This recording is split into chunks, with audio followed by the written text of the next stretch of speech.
Welcome everyone, day 2 of our conference. Eid Mubarak for those who are celebrating, and sending positive thoughts to all of our colleagues who are affected by the violence in Palestine and Israel. I'm Emilia Cachaperro. I'm TCG's Director of Artistic and International Programs, and I'm a brown-skinned Filipina with short black hair, black glasses, and wearing a gray top, and I'm sitting in front of a blue wall. Like many predominantly white institutions here in the US, TCG recognizes that we as settlers and as people who are not part of the First Nations or indigenous groups are only guests on this land. We have a practice of offering our respects to the many lands on which we gather, and to honor the traditional stewards of these lands. You may have heard our land acknowledgments in the plenaries and other sessions. And my personal land acknowledgement is that I'm calling in from the ancestral land of the Lenape people, also known as Manhattan. If you have a land acknowledgement as part of your personal or organizational practice, we invite you to share them in the chat now, and we'll also add a link where you can find out more about the practice.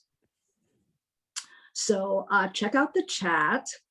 While land acknowledgement, it's a positive first step, it's also important to go beyond that, perhaps by asking yourself, how are you using your privilege to support indigenous people and communities?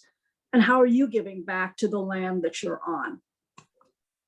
Another point we wanted to make at the top here is, with respect for our colleagues in other countries, we recognize that there are many Americas, and we use the United States or US as the name for this country. We'll talk more about what GTI Global Theater Initiative is in a minute, but wanted to make sure that you know that our GTI team members are Theresa Eyring, Kevin Bitterman, Big Kongseng, Juli, Hendren, and myself with TCG, and Derek Goldman and Eric Donahue at the lab. So I want to pass it over to Teresa now. Glad you all are here. Thank you, Emilia. Hi, everybody. I am Theresa Eyring. I'm the Executive Director of TCG, and I am calling from the land of the Lenape, the unceded lands of the Lenape, also known as Manhattan or Manhattan, colonially known as Manhattan. I am a white-skinned woman with brown hair that's just below shoulder length. I'm wearing some pink-rimmed glasses, and I am sitting in a room that has a very beautiful gallery wall with lots of art on it, including a mirror. So welcome. I also wanted to add to Emilia's comments about land acknowledgement that I, when giving land acknowledgement, also like to think about and remember and promote the many indigenous artists and culture keepers who are working across the globe today, and many whose work is not known. I want it to be known. So thank you all for being here. I want to start out by giving a brief description of what the Global Theater Initiative is. I think, and also this global forum, which is today really just an opportunity for us all to connect. It's been a long year. We haven't connected together all as this group for a while, so, and maybe it's your first time coming to one of these meetings. But the Global Theater Initiative it's a collaboration between TCG and the Laboratory for Global Performance and Politics, which is based at Georgetown, co-founded by Derek Goldman and Cynthia Schneider. We formed this collaboration in 2016, and the goal really was to share our resources, our knowledge, and some of the entities that we each sort of individually were managing. We wanted to share some of the administration of that. So the main thing that we share is the leadership of ITI, the International Theater Institute, which is a global organization, but there's a center in the US which TCG has housed since 1999. Since the Global Theater Initiative started, we have done pre-conferences. We did a big one in Portland when we were there in 2017. and another big one in Washington, D.C. in 2016, smaller ones in our subsequent conferences. We've done various global roundtables and so on. Also, I mentioned we share the leadership of ITI. We rotate who from the US serves on the Executive Council. I am currently on the Executive Council of ITI Worldwide as a Vice President for the Americas. That role was previously held by Goldman, and prior to that, for many years, by Emilia Cachaperro. And before that, Joan Janik, and before that, Martha Quanier. So one of the things that you all may know is that ITI has over 90 centers all over the world, and its signature event is the World Congress, which usually happens every other year. We had to cancel the World Congress, which was scheduled to happen this past February because of the pandemic, but there is a plan in place to bring it back next year in February if all things are in better shape for the world in terms of traveling and people being able to be mobile. So you can look forward to that. But what we did do this past year in December was a virtual World Congress, which was a 5-day event that featured most of the centers in presentations of work from their countries, brief presentations. It was pretty inspiring. It actually worked in all these time zones over 5 days. They had never attempted anything like that before. So it was pretty wonderful. The other big event that we did this year, and we do every year, is World Theater Day. It's on March 27th every year. And there's an international global address.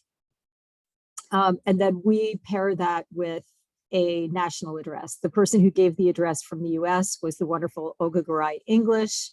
And there's a video of that address that was produced by Emilia Cachaperro. Thank you, Emilia. Emilia always makes sure that we really get it right for World Theater Day.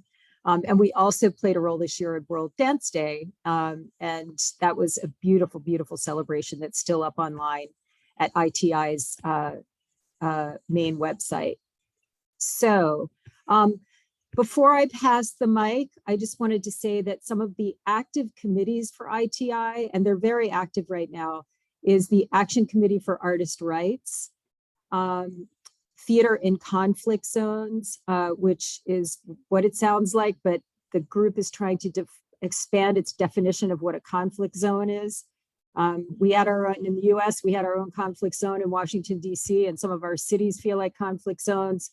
So conflict zone is not simply a war zone in the traditional sense, or an area where there's much refugee activity and unfortunate conflict in that regard.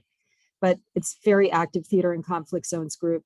A network for higher learning, which Derek has been extremely involved in and can say a few words about. And then the network of emerging arts professionals, NEEP. I think I got that right, Emilia. And Emilia is going to say a few words in a minute about that. I also want to say this year, a big, exciting thing that happened for us is that we were able to bring on Juli Hendren as our Dr. Carey English Global Connectivity Manager. This is the first time we've had a dedicated staff person. It's a part-time position, but having Juli just in these last few months has made such a difference. So we're excited Juli's with us.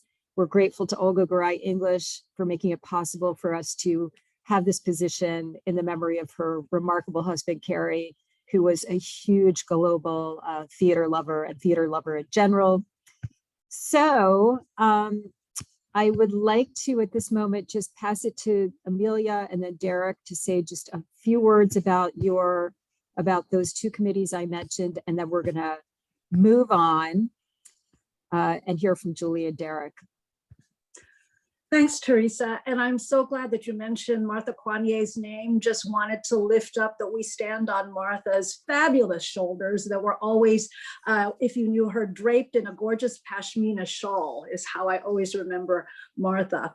The Network of Emerging Arts Professionals actually evolved from an earlier committee that Kevin Bitterman and our team helped to found, the Young Professionals Committee. And it was really in recognition that frankly, a lot of the longtime leaders and participants within the ITI world were older, and there needed to be a voice for the younger folks. So that is ongoing, and certainly there's more information on our website, and you could reach out to us for more details. And it's really closely linked to Derek's work with younger professionals as well. So I'm going to pass it on.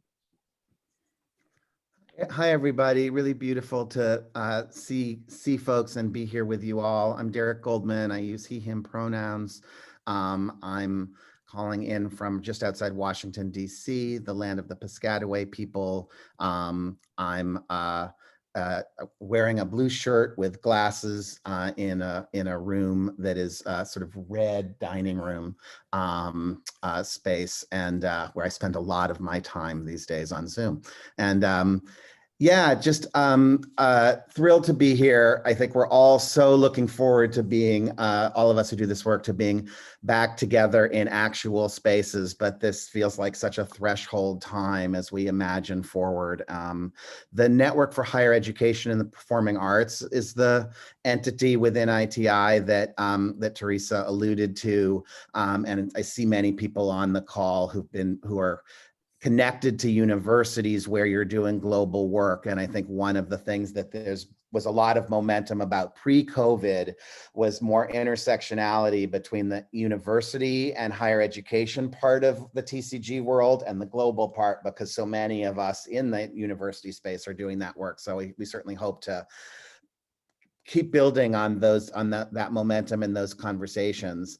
The network is a fast-growing network that has now more than 60 countries represented as part of the network. It sort of launched with a student festival at the ITI World Congress in Segovia, and since then has done a couple of virtual festivals, kind of as that network has grown. But it's a space of enormous, I think, opportunity for connecting, especially young people on the cusp of entering our field and building exchanges globally, and is a very inclusive space. It was really specifically designed to not be a kind of, vestigial model of kind of this is what theater training looks like in some kind of Eurocentric way, but is to really be a kind of expansive space for sharing across ranges of cultural perspectives, ranges of there are many members of the network who are definitely not traditional in terms of the nature of the academy and the training they are. So I would encourage people to get involved with that. I want to be brief because we have a lot to do, and Teresa covered really beautifully a lot of the sort of history of Global Theater Initiative. I'll just share for those who don't know that our part of the partnership is as the Laboratory for Global Performance and Politics, which is based at Georgetown University in Washington, D.C. I want to acknowledge the newest member of our team, the labs team, Erin Donahue, who's here who's our new managing director. She comes to us from years of work with Liz Lerman out most recently at Arizona State, and we're very fortunate to have her in this family. And she's brings a huge commitment to global exchange in this work, and is a great new resource in our lab family and GTI family. I won't go on and on about the lab. What I will share is just concretely, because I think it's relevant to a lot of people in this space. We do a lot of original programming. We do a festival called Cross Currents that's biennial, which would have been in the spring of 2021, but is now delayed till next year, the spring of 2022, and culminates in an event called The Gathering. That's a global familial performance event. But I wanted to note that we run a global fellows program funded by the Mellon Foundation, and several of those fellows are on the call today from both our inaugural group and our second group. And we've just launched a call for the third cohort of fellows who will be receiving applications this summer, and that fellowship will begin in the fall. This is an amazing global group of artists and change makers working at the intersection of theater and politics and social change, and in all corners of the world. And I just know so many of you are connected to amazing networks of emerging artists, and wanted to make sure that you're aware of that. And we'll, Erin just is ahead of me, just put the call in the chat, so I appreciate that. And I just would close kind of by saying, before handing it to Juli, just echoing, Juli's been part of our global theater family for years, both on the TCG side and with the lab. I think our biggest hope and vision for this work and for GTI has been about creating a stronger sense of a kind of network for communication and the sharing of resources for people who are the sort of extended family and tribe of folks who are committed to this work, some who are just getting involved, some who've been doing it for years, and finding ways to be in touch about what one another are doing. And I think we've found ways to be effective at that at the conferences and the other ways that Teresa and Emilia mentioned. But the exciting promise of having Juli in this role in this moment, I think, as we imagine forward and into the next chapter of what it will mean to kind of reimagine the next phase of this work on the other end of this pandemic, is to have Juli really supporting us in taking stock of who's doing what in this work and how we can kind of really be connected and in touch with one another. So I think that's a huge part of what we're hoping this session catalyzes going forward. So it's great to be with you all. I wish it wasn't in these little boxes, but we're getting back towards real touch and connection soon. And I'm going to hand it over to my great colleague, Juli Hendren. Hi, everyone.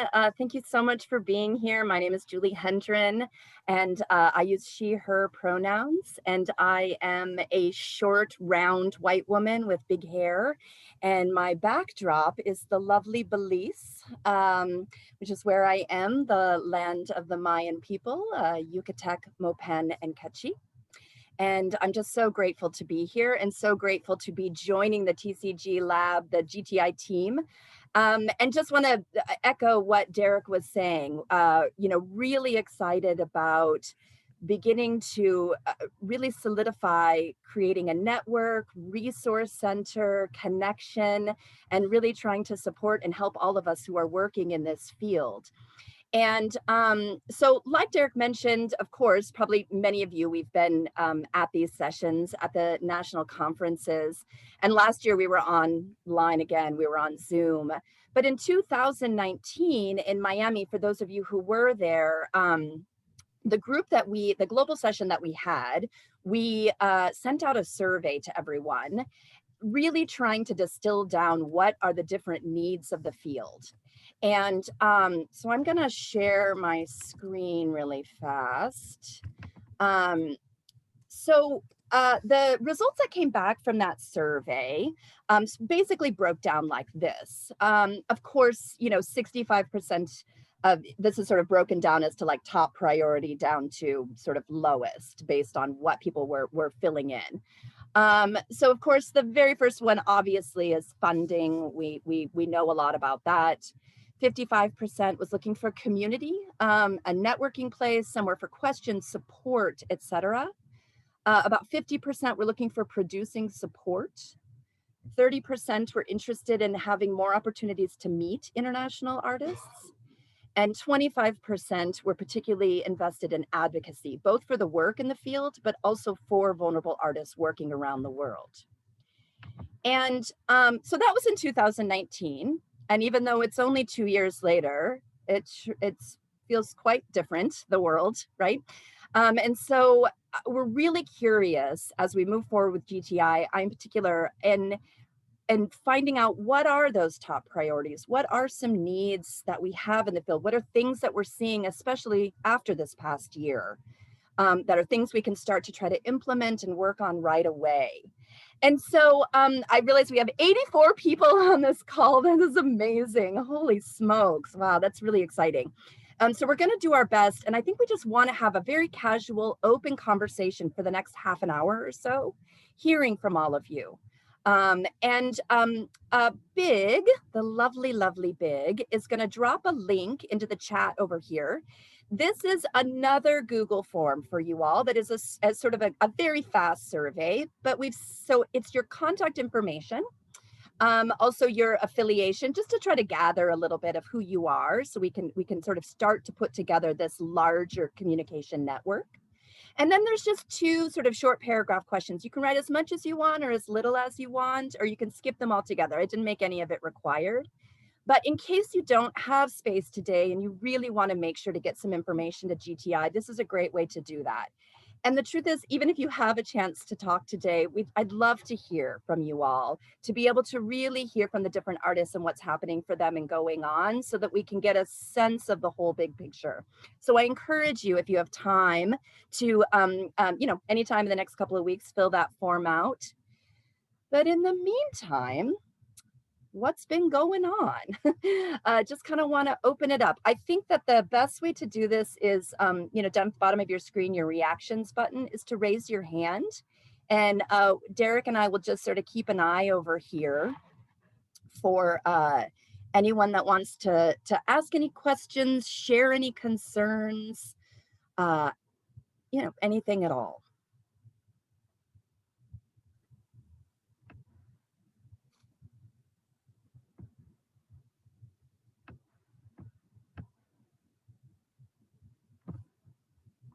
One thing that I'll start. One thing that one of the things that I hear a lot, both from us who are those of you that are based in US, I hear a lot from US producers and artists and such, but truthfully from all around the world, is, when you are working in the global field, where is the place where we connect? How can we come together? So this real desire for sort of some kind of networking site where there's resources and information.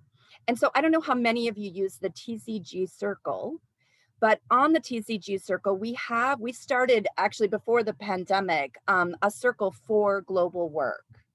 And we are thinking that can be at least our beginning place, that people can join the circle, and then we can start to, ideally, the dream of all dreams is to be able to have, contact lists so people can connect with people, that we can have profiles, that there can also be sort of an advocacy center. Are you struggling with visas? Are you wondering about travel situations? What happens, with this? And so that we have real people that can help you as quickly as possible to deal with those different questions. And, but in lieu of not having that quite put together yet, curious if there's anything that's coming up. I definitely have had some folks reach out to me asking about visa and travel questions and looking at, post-pandemic, curious if anyone's having any of that, or anybody have projects, of course, global projects that got shut down or shifted over 2020, what happened there? Because again, gathering those resources and trying to have them, we can also even be prepared as these sorts of things pop up in the future and how we can support each other. And I think also a thing we want to do with GTI is recognizing so many folks in the field already doing a lot of this work, advocacy, connecting, etc. And so we don't want to reinvent the wheel, and we don't want to double up work. That's silly. How do we come together and be able to support the different organizations that are happening? Larissa, hello. Hey there. Hi, friends. Good morning. Yeah, Julie, so you just, read my mind, so I really have nothing to say now. Because I was going to say that that's something like the indigenous folks in this continent, and we've been doing this forever, and we continue to, and we're pretty advanced in sharing our work together and spending a lot of time together. So I would say definitely turn to I was just going to offer that as a resource, and I wrote it in your little Google Doc. to, you know, that's something we do constantly, and we're constantly sharing work back and forth across our continents, and we're especially of course with Aotearoa and with Australia, and but in this entire North American continent and South America, like we're spending so much time traveling back and forth and working together and sharing work, and actually collaboratively making work across continents and then presenting it all around. So just wanted to offer that we've been doing this for a really long time, and we're quite adept at it. So, you know, talk to your Indigenous folks, your Indigenous artists, because they've probably been doing this a lot if you have issues and questions. So just gonna offer that as a positive as opposed to a negative. Yeah, that's amazing. Thank you so much for sharing that, Larissa. That's exactly it. There are already people doing this and doing a lot of this work and doing it fantastically well. And we need to be recognizing that and learning from that. And so thank you. And thank you for putting it in the form. That's great.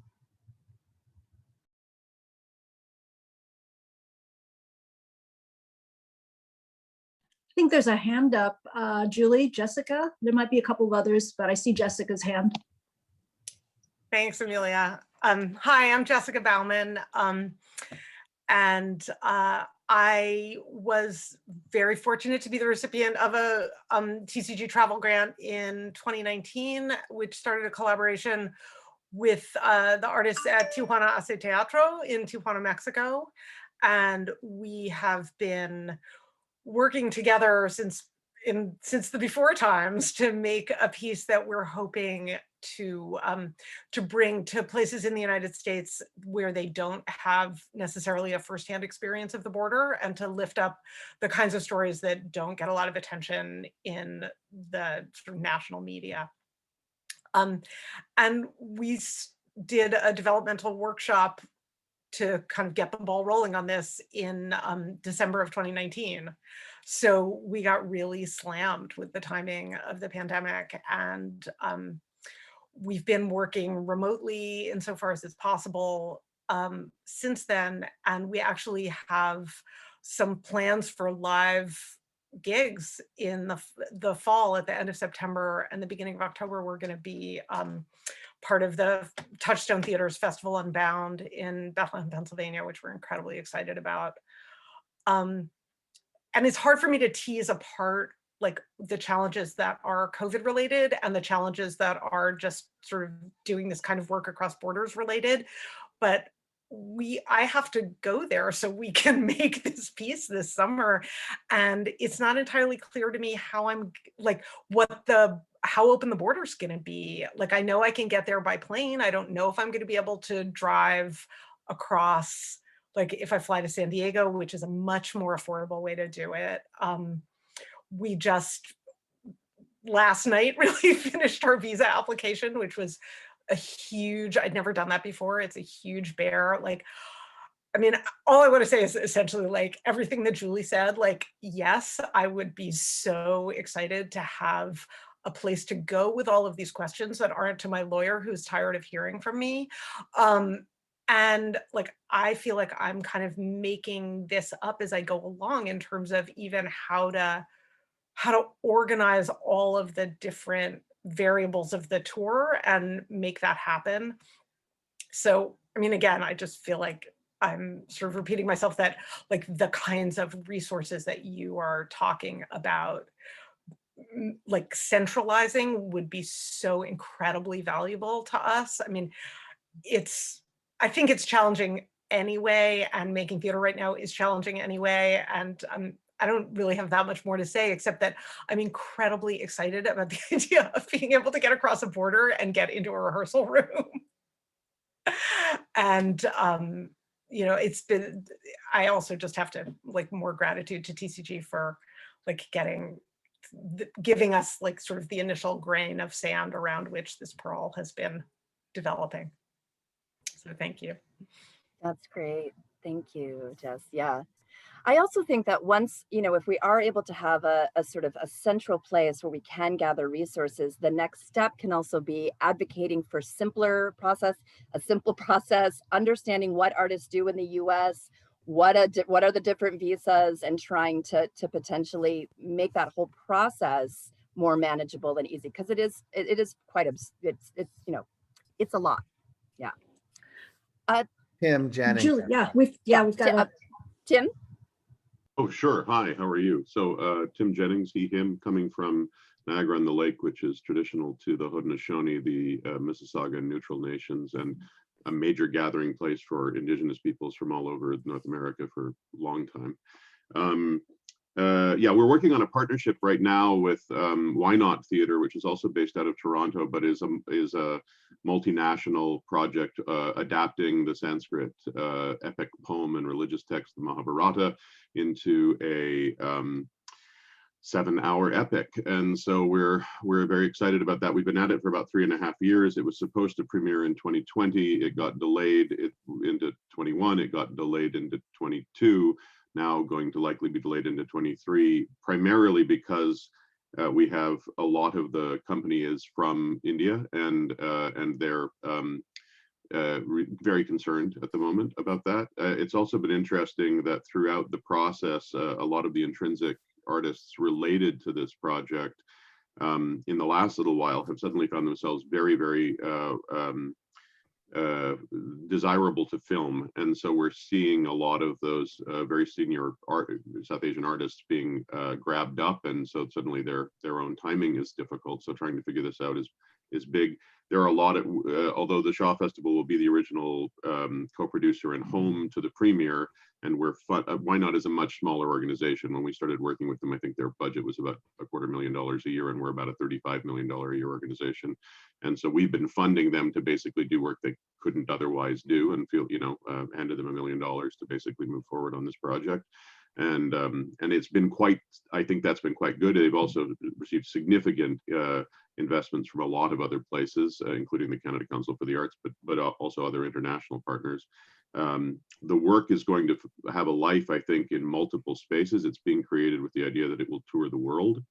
And so we're hearing from India, we're hearing from Australia, they're hearing from England on a couple of different places, and of course the US. And what's interesting about this for me is it's that when you're talking about these artists working, there's 5 different countries involved. So everybody coming into this has to be able to get visas across all of these different locations, which is just a level of complication that's really required big conversations with state departments and people ahead of time.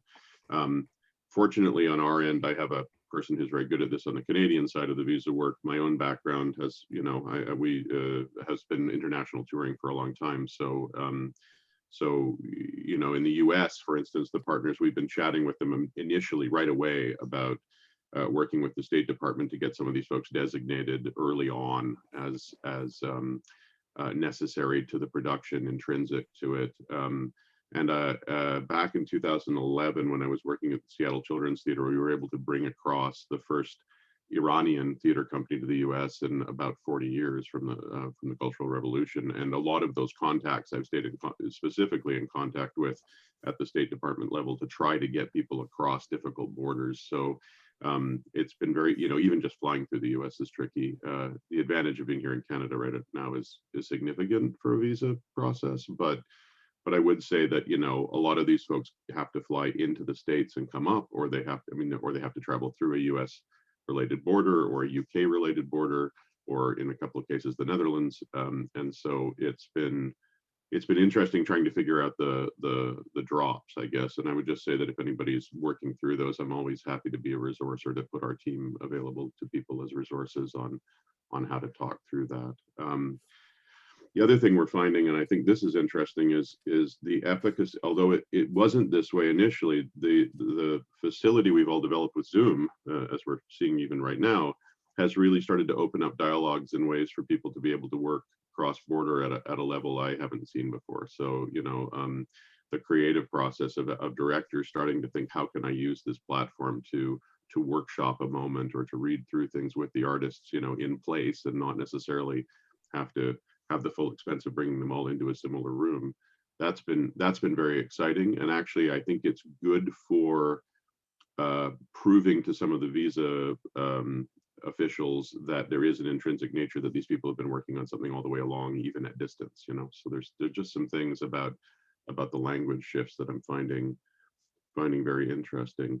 And only the last thing I was going to say, and this is actually very interesting, is because we're based in Niagara-on-the-Lake, which is a predominantly white community in rural Ontario, Canada. One of the things that's very exciting about this for me, but has been a trick, is that part of the experience is an interlude, a kana, which is a community meal that will happen halfway between the show, so that everybody will gather and have a kind of community conversation. But access to certain kinds of food types and things has been really tricky, and so trying to develop that relationship, not just to the art form, but also to the cultural needs around all of the artists that are specific to continuing this conversation, and in fact developing a relationship. The discussion of the art has been it's actually, it was much trickier than some of the visa things. So I just sort of put that on the table, that some of these extras are exciting but difficult and interesting. Anyway, there you go. Thank you, Tim. Thank you. It's a great conversation to see everybody talking about this. And as somebody who's a true internationalist, I'm excited to see TCG obviously always lifting this up. Thanks to Teresa and Emilia for all their work. Thank you. Yeah, absolutely. And I love that oh, go ahead. No, go ahead. I was just gonna lift up a question in the chat, and then we've got a hand from David, but please, Julie. No, I just was going to lift up Ravi into the space, since Tim was working with Why Not, because he was Ravi and Miriam Fernandez. Yes, absolutely. Yeah, just Ravi was the co-host in 2019 for the global session. And so I just love that we just, connection. Yeah. Yeah, 100%. Yeah. Michael had a question in the chat about relationship with the UK post-Brexit, and don't know if anybody has got any further information about that. What a great question.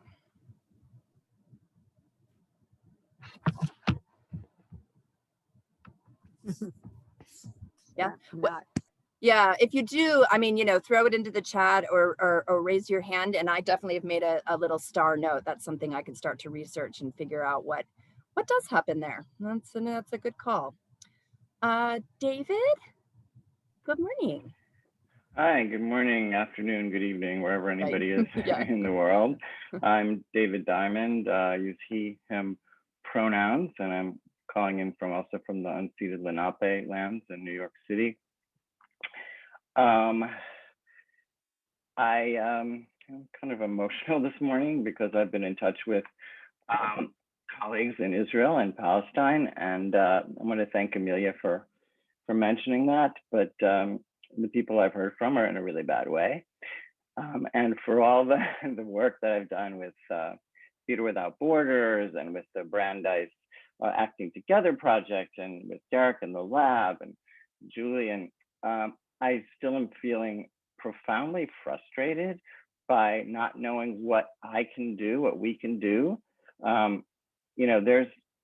work with this group, Combatants for Peace, which many of you know is a group of former combatants from both Israel and Palestine working together to find peaceful end of the occupation and the conflict.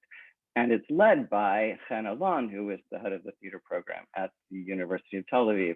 So they use a lot of theater in their practice, which is great. But now that we're in the middle of something that looks like it could get a lot worse, I look for you guys to help me to figure out what is it that we can do now when something's in the middle of a conflict, as theater artists, as people of the world, as citizens.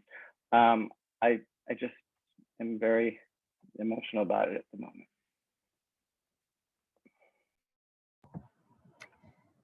Thank you for sharing that, David. Thank you for just bringing that in. And yeah, big. Hi, sorry, I'm not sure I should be speaking here, but also thanks for sharing about the situation in Palestine and Israel there. My name is Big. I work at TCG. I'm also the executive director of Thai Theater Foundation. So I'm calling from the unceded land of the Lenape people in New Jersey, USA. So to follow up on that, we also have a situation in Southeast Asia as well. In the past, I've been in touch with ACAR, which is a committee on ITI worldwide. Thanks to Teresa for connecting us with the team and Emilia as well. So I appreciate that. So as some of you may know, artists in Thailand and Myanmar have been persecuted throughout the past months. Some artists in Myanmar was killed. A lot of artists in Thailand have been incarcerated or arrested for freedom of expression, freedom of artistic expression. So just want to take this opportunity to briefly add this on, that situation around the world may not be in quite a good shape. So just want to lift that up and try to open the space to find ways to help voice these things out. Is there a way for the global community to stand up for people in conflict zones? Thank you. Thank you, Big. Leila? Hi, Leila. Would you like to say something? I do, but I'm sort of just, and I think maybe part of what I want to say is thank you, David, for naming that, and thank you, Big, for also naming what you shared and just bringing that into the space. In our intergenerational leaders of color gathering yesterday, one of the things that Karthik and JC, a wonderful Indian of Indian background and Asian background colleagues were naming with me in my group was just, how do we were talking about how we navigate emotion and connection to places around the world in our work here, particularly when there's a political fraughtness around the thing that we are trying to navigate. And that is a direct challenge to so many things, to colonial culture, to patriarchy, to white supremacist culture, to say, I am feeling deeply with people I love in another place or in this place. There are plenty of communities here suffering every day, right? And so how do we bring that into our work, honor that for each other, make space for that, not just in the work itself, but in the process. And I know there are so many things that go into planning this, and so this is not I just want to name that, today is the Friday of Eid, right? And in that part of the world, it's 6 o'clock there. So there are a lot of people missing from this conversation, right? Just because of timing. And I'm sure there's many reasons this had to be today in this way, but just to name that makes people absent from this conversation that I wish were here. And so how do we make space for emotion and look at time, and how do we, I will also just name, frankly, that I'm so scared to speak about Israel and Palestine as a theater maker, as an Arab American theater maker, because of the perception that I'm somehow anti-Semitic, which is a misnomer. I am a Semite. Semitic means you speak the Semitic languages, which include Arabic. So, and I know the intention is the assumption that I'm somehow anti-Jewish if I'm expressing solidarity with the Palestinian struggle, and that's not the case. And I don't want to have to list all the reasons I'm not anti-Jewish to prove that. And I know there are so many incredible theater makers and advocates and allies and activists of all backgrounds that I'm so grateful for here, Derek, and so many colleagues who lift up these communities and make that space. But I just want to say that specifically Palestinian theater makers, both in Palestine and in Israel and in the US, are silenced, live with a lot of fear, and a censorship of narratives that are challenging Israeli occupation. And my heart is pounding very fast as a very privileged, not Palestinian, Arab American citizen of the United States. I am terrified that this is being recorded, but I think I have to use my privileges to say that this has to be spoken about. And if there's one thing we know from this year, it's when things get really, really hard and come to the surface that are always there. These oppressions have been there, but when we become more conscious of them, that is the opportunity. And so I hope we use this opportunity to speak about things that for many are very painful and scary and charged to speak about, and create spaces with trained facilitators, hopefully, to help us do that. So thank you, Emilia, for naming that. Thank you, David, for bringing the space. Thank you, Derek, for all the work you do. And I just want to make that moment for my colleagues and loved ones in Israel and Palestine who can't be here, and all over the world who can't be here right now with us.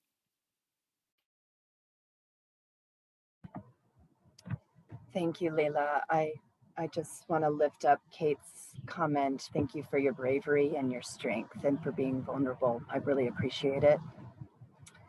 I'm going to drop my email here and also the link to the Google form again, because with those couple of questions, of course, if there's specificity, if there's anything that you feel like is urgent, something that could be communicated to the larger community, you need some support and community around it, please reach out and do our best to see what next steps are.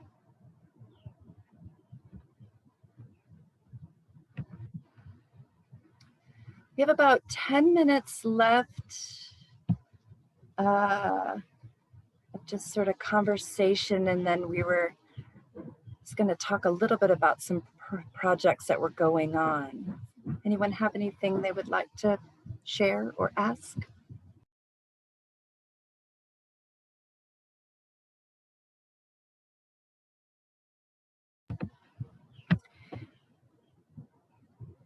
Is there something we should do? We have, sorry if I mispronounced your name, Ayana. Oh, great.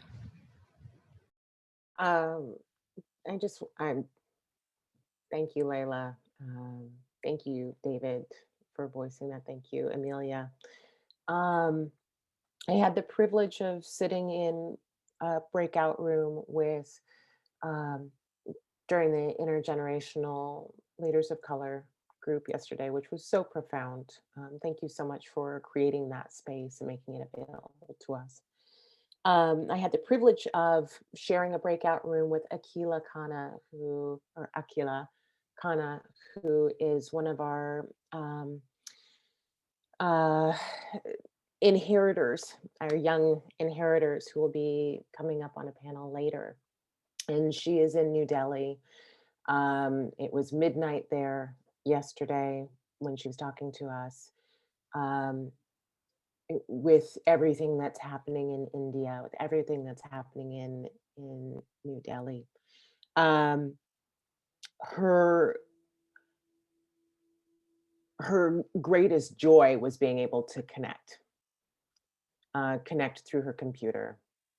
And it really brought to light for me how important these spaces are, and the benefit of continuing to find community and build community and have cohesive, reliable spaces when someone does have access to the internet, has access to gatherings, to be able to have continued spaces for thought creation, affinity, care, nurture, and finding ways to make those spaces available, I think just feels very important. And that's my offering. Julie, I just wanted to lift up a comment. Thank you, Ayana. Julie, I just wanted to lift up a comment, Joanna Sherman. So wanted to talk about your work a bit. That sounds great. Yeah. Yeah, thank you so much. Joanna Sherman, Bond Street Theater, calling from the land of the Lenape. There's a lot of us here. We've been working in Afghanistan for the last 18 years and in Myanmar since 2009. And I see that, also taking into account what David was speaking about, Palestine and Israel, it seems that there's so much conflict in the world. You know, I would really be interested in the Theater and Conflict Zones committee and seeing how we're redefining conflict, because there's hot conflict and then there's other conflict, warm conflict, I don't know. But the places where we spent a lot of time really working and seeing progress, now I see like changing and reversing. When we first came to Myanmar, and I have to say thank you again to TCG that supported a lot of that work, they were a military dictatorship. And we watched it progress again for over the 10 years. And we did a performance that was really on the border of a political. And that was a giant step. Now, I mean, watching my friends hide and not being able to speak out at all. I mean, no internet even. So it's really very disheartening. Again, and in Afghanistan as well, you know, we saw the progress over 20 years. And now I'm so fearful for all those theater groups and the women's theater groups that we formed. Are they going to be able to continue with their work? I mean, it's really shocking. And as a company, we've been talking also about the US as a conflict zone and thinking about, well, should we come back here? Should we really start to work here?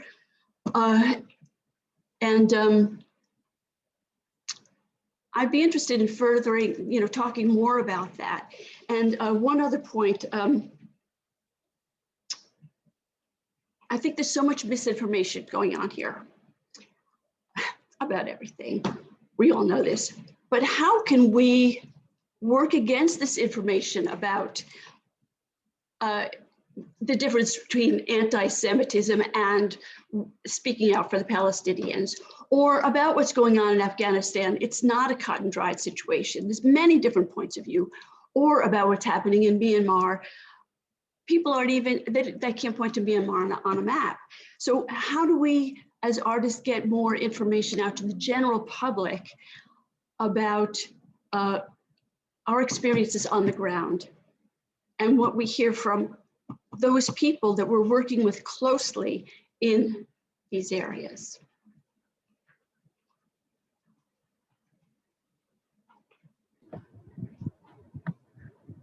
Does that make sense? Yeah.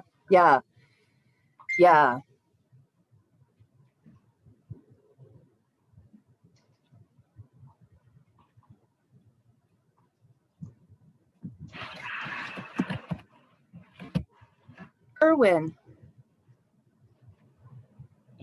Sorry, yes. Hey, Joanna, that's a great point. And I just wanted to point out that in a lot of the conversations this past year, in many of the international gatherings, this is actually a point that came up quite a bit, is how do we get back to cultural people being in leadership positions outside of culture too? It sometimes feels like we're so focused in our own field. And so on a positive note, what I've seen happening around the world quite a bit is universities focusing on arts-based social justice programs, centers around social engagement, inclusion and equity, which is really exciting. I'm trying to connect a lot of these universities together. And similarly, the Arts Council of Australia and Banff Centre in Canada are starting a gathering of global cultural leadership programs. And it's really been exciting to be in those conversations and look at exactly that point, is how can we, you know, make that transition from the work we do and the advocacy we do to also outside of our field have those voices heard more and get basically kind of like infiltrate back into the system that we're trying to fight in a way, you know, and that's of course a much larger societal problem with the management society that we've created, that a manager of a hospital can become a manager of a school, can become a manager of, you know. But that is, so I thought I would bring that up, that there's a lot of conversation about that, and I'm excited to see how that goes. and follow that.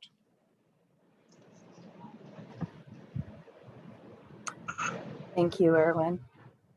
I think one thing that strikes me just with these amazing contributions to this conversation is that this, we sort of started the meeting kind of being like, we're thinking about what Global Theater Initiative is and some of the practical mechanics of how we create networking and community. But I also just, the relationships embodied in this space are a living model for the world of how to work across these borders and the relationships that we hold. These are people doing the work. These are people connecting with people who come from very different ideological and cultural perspectives and come into spaces and lead with love and collaboration and make things together. And I wonder if a way of almost reimagining or reframing some of the charge of GTI is that we are building these networks in order to model or demonstrate in these other sectors how culture and performance, how these relationships can reverberate and be amplified and be useful and generative as models for how others in other sectors, including the political sector, can do this. And I know we're doing that. That's not a reinvention of any wheel, because so many of you are doing that work in visionary ways. But for me, it's a bit of a reframing or a recharging of some of the possibilities latent in this space. And also thinking about, I was really struck by Leila's comment about fear of this being recorded, and just the fear that exists often when you're doing this work, when you're working in vulnerable communities and communities in conflict, that it can be really terrifying. And if the more of us that are together, the ability to speak up and the ability to support that, I feel like the chance for the fear to go down a bit. Leila, yeah. Sorry, is there someone else in the queue? I already spoke, so I just wanted to make sure that. I don't see another hand, but okay. I'm not the best at following the hands, but you're good, Leila. You're good. I just wanted to say I just want to appreciate and lift up everything that's in the chat. I don't know, if anyone's watching the session, if they get to see the chat, but there's really powerful ideas and quotes and things being named in there. So just wanted to lift that up, and also just to something I think it was Teresa who put in terms of empathy and cultivating empathy, and what you were saying, Joanna. I find that sometimes the struggle I feel as an artist and as a human is, I want to lead with love and I want to lead with care. And what happens when you want to do that, but you also really want to stand up for justice and equity when there is a very great and often life-threatening imbalance there, and power structures. And so, I think sometimes in conversations in some theater conversations, I think there's a tendency to want to stay with sort of, well, we're being empathetic and there's always two sides, and it sort of keeps us from speaking certain other realities and speaking up for people who are oppressed by power imbalances and systemic injustice. And so just thinking about how we navigate those two things in our work and in our processes, and how we make space for those two things to exist. I do it all the time. I'm not going to do it here, but I spend a lot of time sort of proving my empathy and my experience with either, my Jewish husband or my Israeli friends, or, whatever it is, just so I can speak to, because it's true, but also so I can speak to the other parts. It's like I have to prove that first. And so, and I know that I'm not alone in that. There are many, many people from many groups who feel that they have to do that. And so to speak to many things. And so how do we hold both those things? And just, what you were saying, Derek, and what you put, Teresa, like the idea of someone was reminding me, I think it was Paul Robinson, was it, from our session for the Fox Fellows, Emilia, I think on Monday, a wonderful, wonderful leader, facilitator, Paul Robinson, spoke about how courage comes from the French cœur, heart. And so to remember that those things can coexist, we can have heart and empathy and also courage in our work and our connections.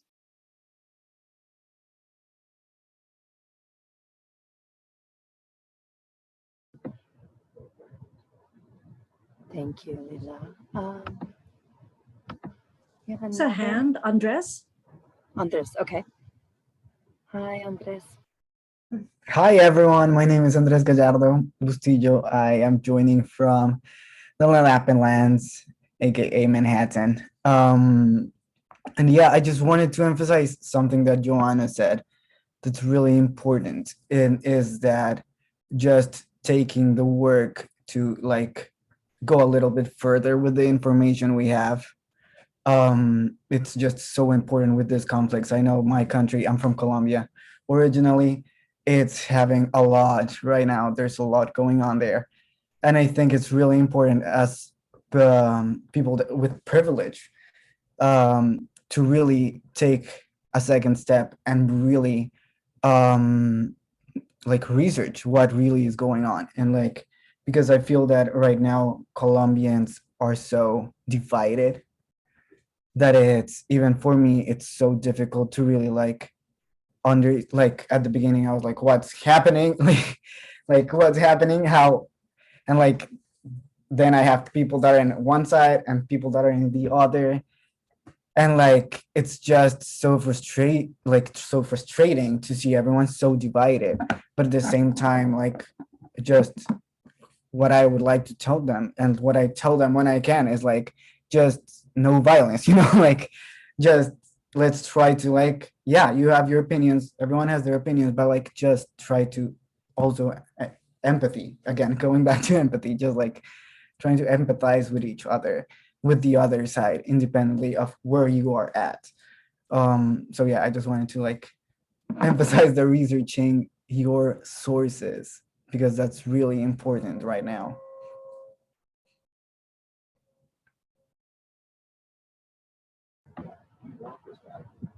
Thank you, Andres. We have about 9 minutes left. And first, I just really want to thank everybody for this conversation and the connection. And we have a lot of work ahead of us. And even just this hour has already new ideas, new paths. What do we really need to do here?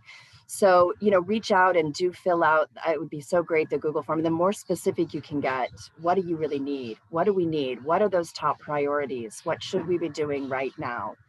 And the other thing I want to say is we really hope that we can do conversations like this a little more often within this international group, come together and really talk. I think that would be great. I know that's a goal for GTI.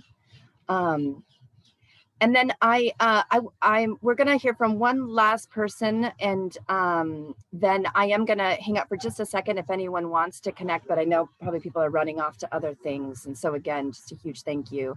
But Jonathan, are you still here? Oh, yes. Hi.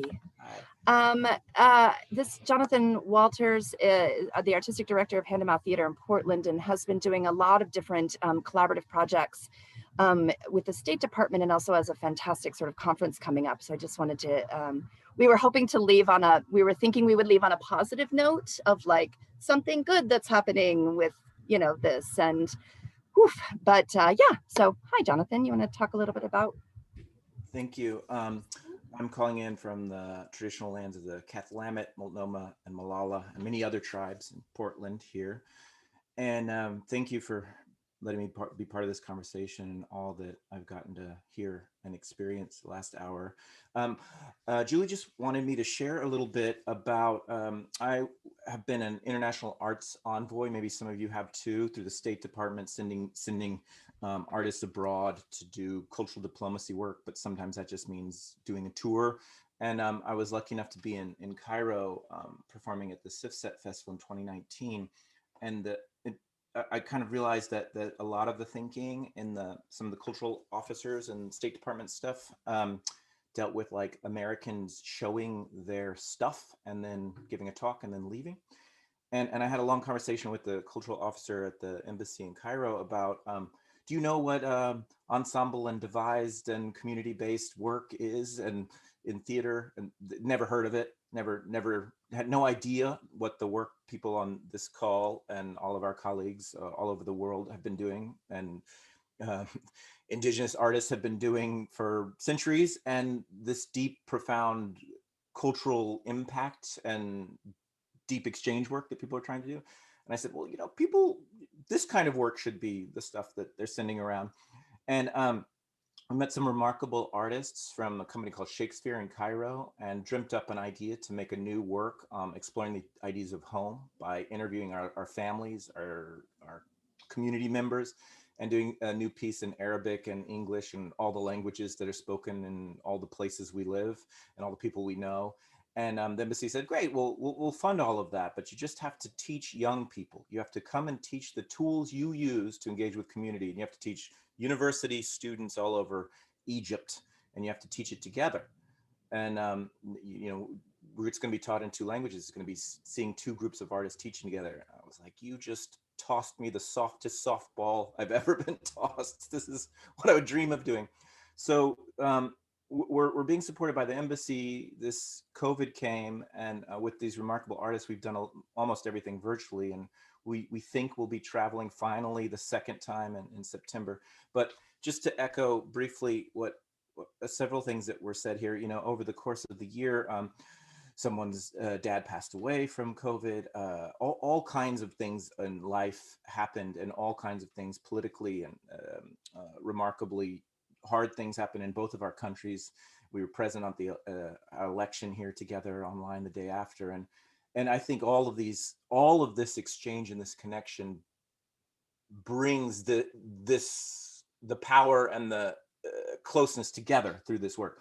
So I made a pitch to the State Department that the people in other countries, not the US, who are doing this kind of work where social change meets creativity should be taught how to get State Department money from their local embassy. And so in a few weeks, I'm going to help lead a seminar. People from all over are going to talk, but Juli's going to talk a little bit about her work. And there's seed grant money for 20 young change agents from their local countries to come and learn how to get this US support for projects that they're already doing and communities they're already working with. And so I thought I'd share somehow. I'll figure out how I get it. I'll drop my email in here. If people have someone someone under 30 who's in a country that they think might benefit from how to craft a proposal, how to elevate their work for the purpose of that kind of support. I know they're already doing the remarkable work. I know they're already doing the connections. It's just how does that type of work catch the attention of what supposedly is cultural diplomacy in from the U.S. government's perspective? Because I feel like this is what it should be. These kind of conversations, this kind of remarkable depth of feeling and connection. So, thank you. Thank you, Jonathan. Yeah, so Jonathan, if you put any information, Nicole, that's so great, yay. If you want to drop anything in the chat, and then if anyone does have interest and you miss it somehow, again, I'm just jhendren@tcg.org. Email me really with anything around this. Feel free to email me. I want this, I missed the link, I'm curious about this, what's happening next, anything at all, please shoot me an email, and I'm happy to help sort of do this. And again, we're really hoping to have another one of these, maybe perhaps soon. That feels needed to come together again. Yeah. So again, I just want to thank everyone and turn it back over maybe to Teresa and Emilia for any last words. Thank you all. Juli, thank you so much. And thanks all of you for being here. This was powerful. And I think we can't wait for another year to come back together again. And I'm just thinking, Leila, I can't stop thinking about the question that you raised about this conflict between as artists and arts leaders and arts makers and administrators and producers and lovers, having that sense of the artistry being connected to some sense of creating empathy among people, but also how do you marry that or connect that or have that idea live with the contrasting idea of how you sometimes have to stand up so firmly for injustice. And then also, David, when you were talking about just what do we do and the sense that we can make statements, Artist Rights Committee of ITI is making a statement, has made some statements lately about what's happening around conflicts and artist rights around the world. But what is the action? And it feels very relational to Derek's point. So there's lots more to talk about, and I'm really glad Julie's with us, because she's going to make sure that we meet again soon and have different ways that we can be in community together. I'm going to pass it to Emilya for any closing thoughts too. Just ditto all of that. Jonathan, want to encourage you to connect with the inheritors. It's the session that's going to be later, because a lot of folks in younger generations are really thinking beyond the US borders and already doing a lot of that kind of connection work with colleagues who are, in other countries. Just want to say a big round of thanks to Juli for gathering us, Big, who's been behind the scenes coordinating, and obviously, Derek and Teresa, great partnerships, and you all. We just have to keep talking with each other. We just have to keep doing the work and moving forward. So thank you so very, very much. We'll see you soon again, and we'll be back in touch.